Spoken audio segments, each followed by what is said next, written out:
programas sociais, Bolsa Família, Farmácia Popular, Auxílio Gás, entre outros que existem hoje que estão em vigor no país? Pois bem, a diferença entre o remédio e o veneno é a dose. Eu acredito que temos que ter políticas de assistência para pessoas em situação de vulnerabilidade e em locais que não há atividade econômica. E quando a gente roda, especialmente municípios pequenos, eu tive agora na Marcha dos Prefeitos falando sobre isso, municípios pequenos, em regiões distantes de grandes centros, em especial na região norte e nordeste, diante da ausência de atividade econômica, algumas pessoas para sobreviver vão precisar de um Bolsa Família, para ter acesso a um remédio vão precisar de uma farmácia popular. Isso é um dado da realidade.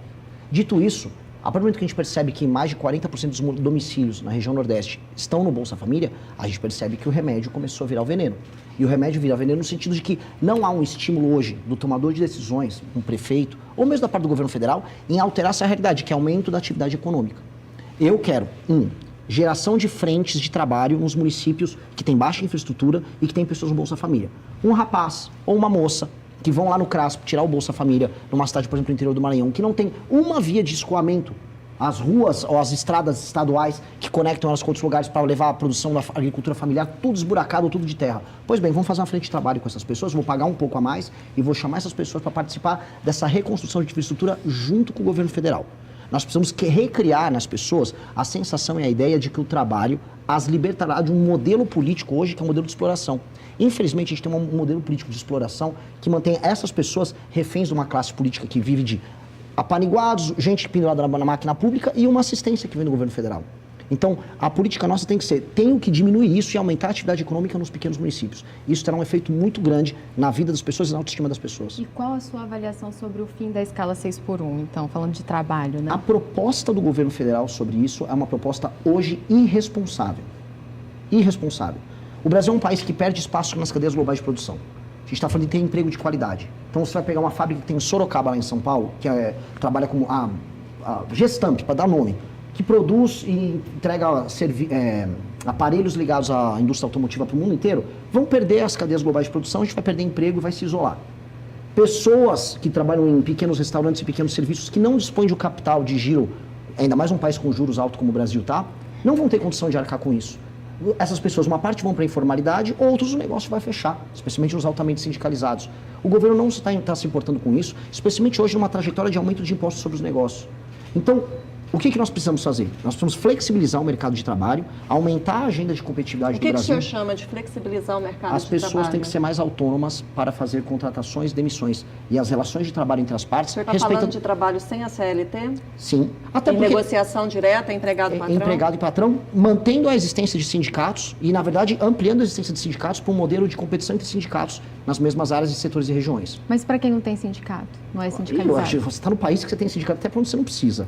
Hoje desculpa, mas nós estamos vivendo um cenário de absurdo enfraquecimento dos sindicatos desde o governo Temer, aprofundado pelo governo Bolsonaro, pela gestão do governo Bolsonaro. Eu prefiro o enfraquecimento do sindicato que o enfraquecimento do emprego, porque o emprego formal... Mas então o senhor está entrando em contradição, porque o senhor acabou de dizer que tem sindicato para todo lado. De maneira alguma. Porque o que eu estou propondo não é um monopólio sindical como a gente tem nos setores. É uma competição de sindicatos no melhor atendimento das pessoas. Hoje o próprio sindicato não tem estímulo nenhum em fazer um atendimento de um acordo setorial que seja benéfico para haver contratação. Até porque as novas contratações não são CLT.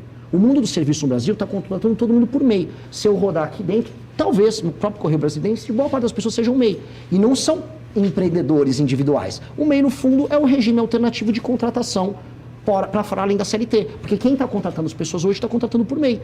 Então, e aí sem qualquer direito trabalhista também. Mas, na prática, por isso nós precisamos de uma lei que entenda que o MEI, no fundo, não é um empreendedor individual, ele é uma pessoa que está trabalhando, e atendendo a demanda do empregador e do empregado de um regime mais flexível. O senhor defende, então, o fim da CLT?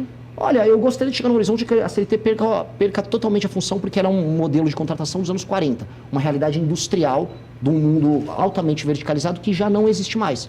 Hoje as pessoas constroem suas carreiras em múltiplas empresas, muitas pessoas se tornam empreendedores de si, e o mundo vai ficar agora com inteligência artificial cada vez mais assim. Mas nós temos uma massa da população, candidato, que não tem toda essa formação e essa capacitação para gerenciar a própria carreira, e isso é uma realidade no país e na maioria da população. Eu não sei qual é a origem do senhor, Mas, e se o senhor, eu acredito que deve estar em contato com pessoas de realidades muito distintas, nos rincões, no interior do país, e são pessoas que, às vezes, elas não sabem nem navegar na internet. Sim. Como é que o senhor acredita que essa massa da população vai conseguir gerir a própria carreira, se tornar um MEI, defender os seus direitos e manter e construir uma carreira e ter sucesso nessa carreira? Eu adorei essa pergunta. Porque se eu for nos rincões, como eu fui, eu não vi nenhum outro pré-candidato nos rincões, nem existe oportunidade de trabalhar para essa pessoa. Aí eu volto para a pergunta anterior que vocês me colocaram, você está no Bolsa Família. Nos grandes centros urbanos em que há atividade de trabalho, essas pessoas que não são idiotas, uma pessoa mais pobre, mesmo sem formação, não é um imbecil. Ela toma decisões econômicas adequadas à realidade dela para ter o autossustento. Hoje você pega uma pessoa que é entregador, que vende produtos online, com baixíssima formação, e ele tira 6, 7, 8 mil reais por mês. Estou falando de pessoa de periferia de São Paulo. Estou falando do meu eleitor, que é o jovem. Esse jovem aprendeu a navegar nesse mundo. Primeiro porque ele não é um imbecil completo e ele é capaz de se defender.